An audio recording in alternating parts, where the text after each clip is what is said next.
Hello, જય શ્રી કૃષ્ણ. તમારું સ્વાગત છે મારા કિચનમાં. આજે આપણે બનાવશું આખું વર્ષ સ્ટોર કરીને રાખે તેવું તડકાસાયાનું ગળ્યું અથાણું. આ 2 કિલો કેરી લીધી છે અને તે એકદમ ફ્રેશ કેરી આપણે લેવાની છે અને દળવાળી આ રીતની દળવાળી રાજાપુરી કેરીનું અથાણું સરસ બને છે. આપણે આ બધી કેરીની છાલ ઉતારી લેશું અને તેને સાફ પાણીથી ધોઈ લેશું.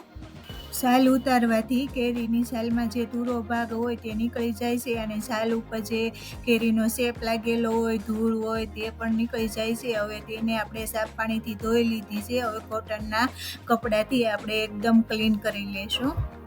હવે આપણે આ કેરીના આ રીતના ટુકડા કરી લેશું. એકદમ નાના ટુકડા, નાના પીસ નથી કરવાના, મીડિયમ સાઈઝના રાખવાના છે. નાના પીસ કરવાથી આપણે તડકે ખાંડમાં ભેળવી અને મૂકતા હોય તો સવળ થઈ જાય છે. મીડિયમ હોય તો તે રસાદાર અને સોફ્ટ રહે છે. આપણે આ બધી કેરીના મીડિયમ સાઈઝના ટુકડા થઈ ગયા છે. છાલનો વજન અને આ ગોટલાનો વજન કરી અને 250 ગ્રામ વજન તે નીકળી ગયો છે અને આપણે આ કેરી 1 કિલો અને 750 ગ્રામ વજન વધ્યો છે. હવે આ કેરીના ટુકડામાં 2 સ્પૂન હળદર અને 3 સ્પૂન મીઠું સારી રીતે મિક્સ કરી દઈશું. આ પ્રોસેસ કરવી ખૂબ જ જરૂરી છે. કેરીમાં ખટાશ કાઢવા માટે અને તેમાં પાણીનો વધારાનો ભાગ હોય તે પણ કાઢવા માટે આ પ્રોસેસ કરવી જરૂરી છે. આ કેરીના ટુકડામાં હળદર અને મીઠું સારી રીતે મિક્સ થઈ જાય એટલે આપણે તેને ઢાંકી અને 4 કલાક રહેવા દઈ. ફરી તેને હલાવી અને મિક્સ કરી ફેરવી અને ફરી 4 કલાક એવી રીતે આપણે 8 કલાક રહેવા દઈશું. આ ટુકડાને 8 કલાક થઈ ગઈ છે અને જો બધા ટુકડા ઉપર હળદર અને મીઠું સારી રીતે મિક્સ થઈ ગયું છે અને વધારાનું પાણી અને ખટાશ નીકળી અને જો આ પાણી થઈ ગયું છે. આ ખાટું અને હળદરવાળું પાણી આપણે ફેંકી નથી દેવાનું. આ પણ બહુ ઉપયોગમાં આવે છે. તેમાં આપણે કેરડાનું અથાણું પણ બોળીને બનાવી શકીએ, ગુંદાનું અથાણું પણ અને ચણા મેથીનું અથાણું પણ તેમાં બોળી અને બનાવી શકીએ.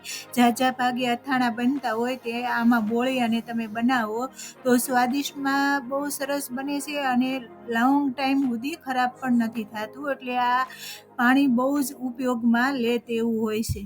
ખાટું પાણી નીતરેલા કેરીના ટુકડામાં આપણે 1 કિલો અને 400 ગ્રામ ખાંડ મિક્સ કરશું. તમને કેરીના અથાણામાં રસો અને મસાલો વધારે પસંદ હોય તો તમે ખાંડ વધારે પણ ભેળવી શકો અને ઓછો મસાલો અને ગળ્યું ઓછું પસંદ હોય તો ખાંડ ઓછી પણ ભેળવી શકો. આપણે આ વધારે પણ નથી લીધી અને ઓછી પણ નથી લીધી, મીડિયમ લીધી છે. બહુ ગળ્યું નથી થતું અને ઓછું ગળ્યું પણ નથી રહેતું. મીડિયમ અથાણું આ રીતે આપણે બનાવશું તો બનશે.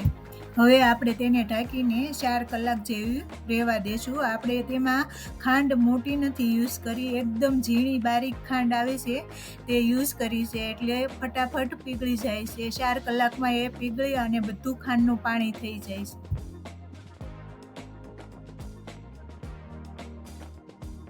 જો આ કેરીના ટુકડામાં બધી ખાંડ પીગળી અને પાણી થઈ ગયું છે. હવે આપણે એક ઓઢણી આરપાર દેખાય તેવી લઈ અને એને ઉપરથી ટાઈટ બાંધી અને આપણે આ તડકામાં મૂકશું.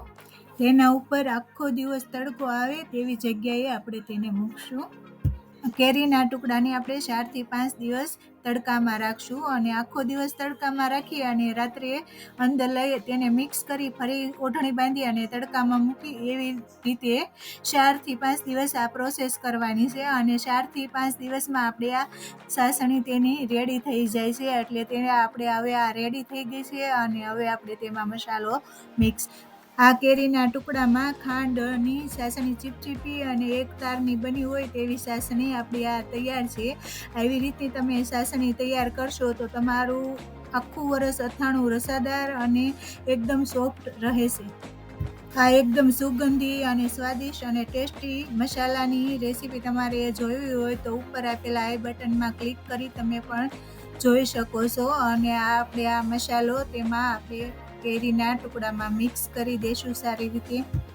આ તાજું મિક્સ કર્યું છે એટલે રસાનું પ્રમાણ વધારે દેખાય છે પણ તેમાં મસાલાની અંદર રસો સડે અને 2 દિવસમાં તે ઘટ બની જતો હોય છે.